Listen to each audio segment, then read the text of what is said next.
अस्सलामुअलैकुम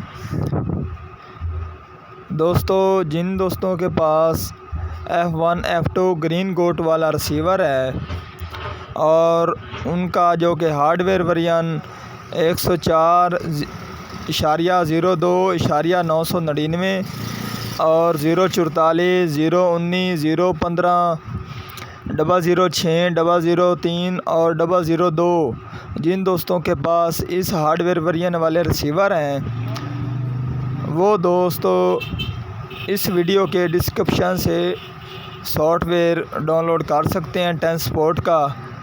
और वो सॉफ्टवेयर पावर व्यू का है जिसके ऊपर सोनी 10 ट्रांसपोर्ट, BBC अर्थ वगैरह के चैनल चलते हैं। तो आज की थी हमारी ये वाली वीडियो। पसंद आई हो तो लाइक कीजिए, सब्सक्राइब कीजिए, शेयर कीजिए। अल्लाह हाफिज़।